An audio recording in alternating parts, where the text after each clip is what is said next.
Good morning all of you. पिछले कक्षा में हम पढ़े थे शब्द गुण और आज पढ़ रहे हैं शब्द शक्ति। शब्द शक्ति की परिभाषा है शब्दों के अर्थ का बोध कराने वाली शक्ति को शब्द शक्ति कहते हैं। निश्चित रूप से हम कविता पंक्ति पढ़ते हैं या कोई गद्य पढ़ते हैं तो उसमें एक विशेष शक्ति का प्रादुर्भाव होता है, उसे ही हम शब्द शक्ति कहते हैं। शब्द शक्ति तीन प्रकार की होती है। पहला है अभिधा शब्द शक्ति, दूसरा है लक्षणा शब्द शक्ति और तीसरा है व्यंजना शब्द शक्ति। इस प्रकार से शब्द शक्ति तीन प्रकार के होते हैं, जिसमें से पहला है अभिधा शब्द शक्ति।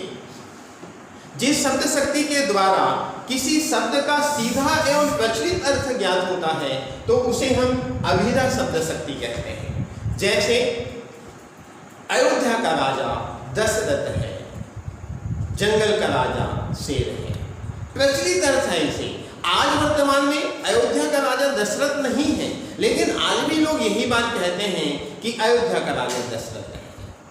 जंगल में एक भी शेर नहीं होगा, लेकिन लोग हमेशा यही बात करते हैं कि जंगल का राजा शेर है। ये प्रचलित अर्थ है, सीधा अर्थ है। इसलिए ऐसे अर्थ का जब प्रादुर्भाव होता है उसे हम अभिधा शब्द शक्ति कहते हैं। और दूसरा है लक्षणा शब्द शक्ति। किसी शब्द शक्ति के द्वारा सीधा अर्थ ज्ञात न होकर केवल लाक्षणिक अर्थ ज्ञात होता हो, वहां लक्षणा शब्द शक्ति होता है। केवल लक्षण का प्रादुर्भाव होता है। जैसे आप जानते हैं वह आदमी शेर है, अर्थात उस आदमी में शेर का कोई ना कोई लक्षण होगा, इसलिए कहा गया वह आदमी शेर है। सारा घर मेला देखने गया है। घर कदापि मेला देखने नहीं जा सकता, लेकिन कहा गया सारा घर मेला देखने गया है, अर्थात लक्षण बताया गया कि घर के सारे लोग मेला देखने गए हैं। इस प्रकार से लक्षणा शब्द शक्ति। और तीसरा है व्यंजना शब्द शक्ति।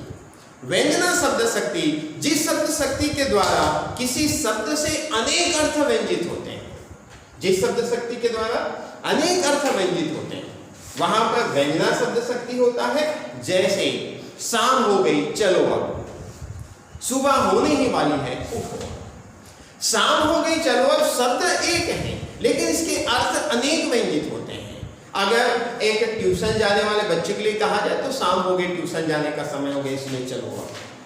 कोई मंदिर जाने की बात करता है तो शाम हो गई चलो अब पूजा पाठ करने का समय हो। एक गृहिणी के लिए बात कहा जाए तो शाम हो गई चलो अब चूल्हा चौकी का समय हो गया इसलिए शाम हो गई चलो अब। अर्थात शब्द एक है, शाम हो गई चलो अब, लेकिन अनेक अर्थ व्यंजित हो रहा है।